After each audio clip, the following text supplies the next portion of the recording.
Hi everyone, I'm Jared a ton. Okay, so you know why you're here. You're here because it's the Halloween season and looking up horror-related stuff to enhance the Halloween spirit. I'm sure a lot of you have wondered, why is a horror game scary? And why is it that I'm not scared to watch Saw, but God help me if I play Outlast? I'll tell you why. This is because you're not watching a movie, just wondering what's going to happen. No, you're in the horror movie, and it's up to the player to make the decisions that could either end or prolong their life. And in a horror game, it's different than getting caught in a lava pit trap like in Mario, or even getting spiked in Sonic. No, this is getting your head chopped off, a chainsaw to the face, or your neck snapped, usually by some grueling creature.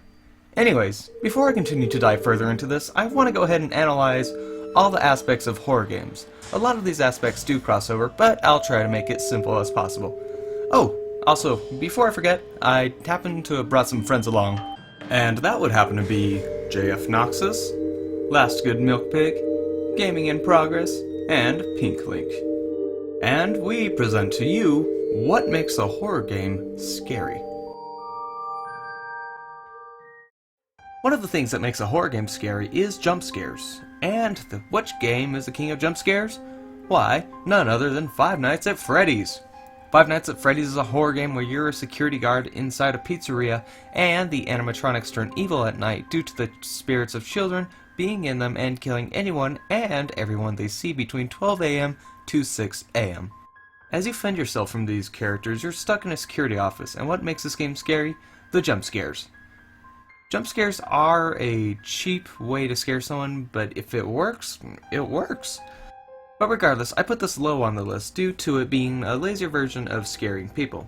Jump scares are in a lot of horror games, such as Resident Evil, Outlast, Dead Space, The Evil Within, and much more.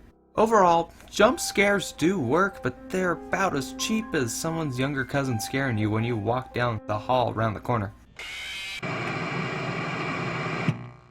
Gore has made this list, and in this day and age, Gore isn't exactly scary. I mean, come on, we've all seen Mortal Kombat fatalities and even laugh at some of it, and does that make us bad people? Maybe. But regardless, in this day and age, we're used to seeing stuff like this. So why is it on this list? Well, because gore doesn't have to be fatal, and that's the most frightening thing. Getting your fingers chopped off? That's scary. Having their eyeballs fail a laser scan test and then getting stabbed? Scary. Getting ripped in half by a giant creepy monster? Still scary, but that last one is pretty fatal. I'm no doctor, but getting ripped in half would more than likely kill someone. One of the things that every great horror game has is tension. The very definition of tension matches up to what survival horror is supposed to be, which is, and I quote, mental or emotional strain. So what does this mean?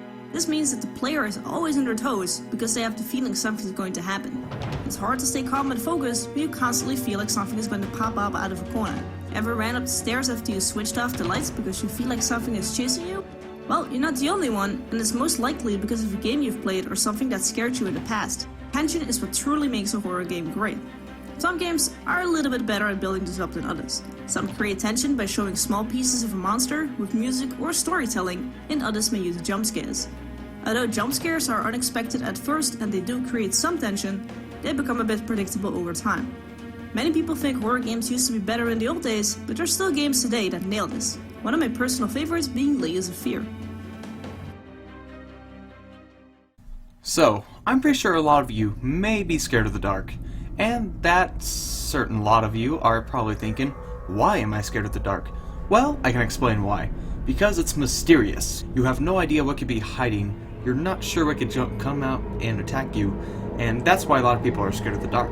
They're not sure what could happen. That's why most successful horror games don't have a lot of light, and it's to add to the dark factor. Plus, not being able to see what's coming next is really frightening, and sometimes makes a player not move as fast through the game, so they can fully absorb the environment that they're in. Which brings me to the next one, atmosphere.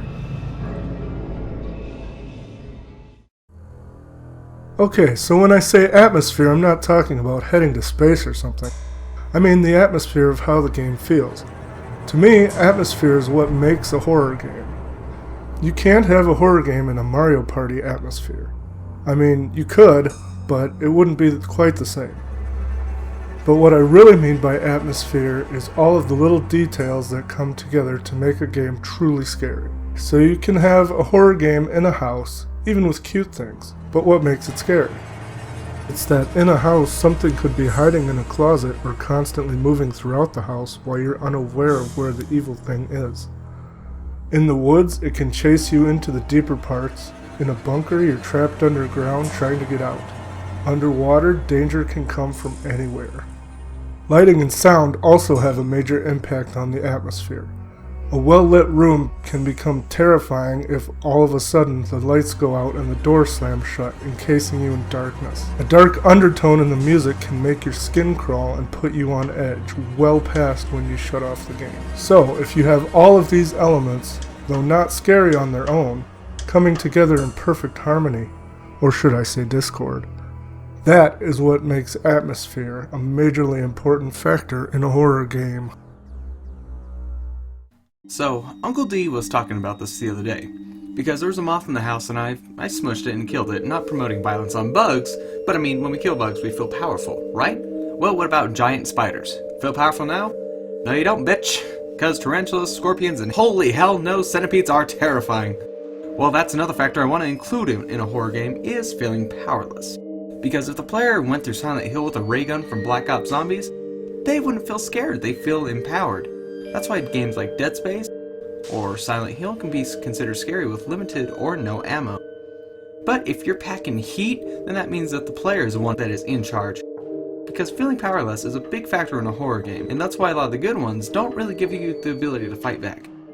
Like at the beginning of Evil Within, and also pretty much out of Outlast. If the player feels powerless, they feel helpless and also scared.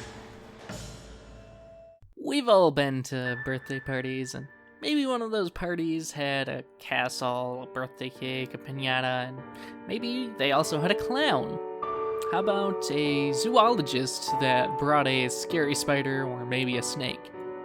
Maybe you saw Mickey Mouse, but then he was just a fat guy with a creepy mustache drinking a beer. What is it I'm trying to get at here? Childhood fears. That's right.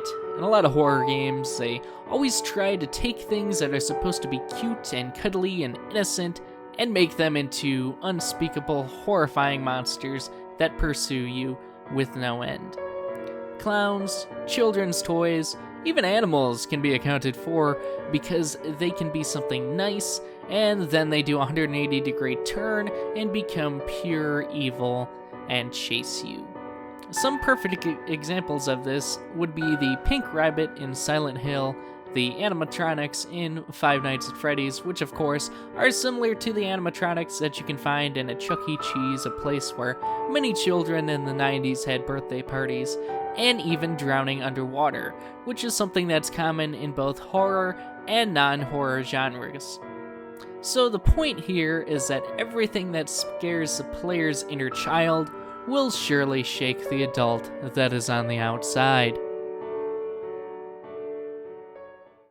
You know that one crazy friend that wears a tin hat and thinks the government is out to get him? Pretty weird, right? Anyways, this has nothing to do with him. But it does have to do with that trait, which is paranoia.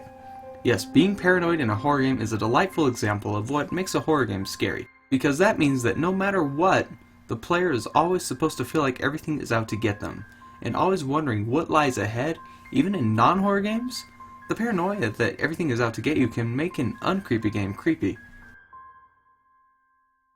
In a lot of horror games have humanoid, grotesque monsters, and it's these weird, grotesque monsters that can keep us intrigued, such as Pyramid Head, the monsters from Amnesia, and the monsters from Dead Space. They aren't human, but they have human features, which makes them relatable, but yet it's the non-humanoid parts that just throw it off, which scares some of us. It's just something that a human can relate to, but yet still have it be inhuman that makes it scary. It also applies back to clowns, as clowns are humans, obviously, but they can have off-putting features, such as sharp teeth, arms becoming weapons, and, well, you know, having a fucking pyramid as a head.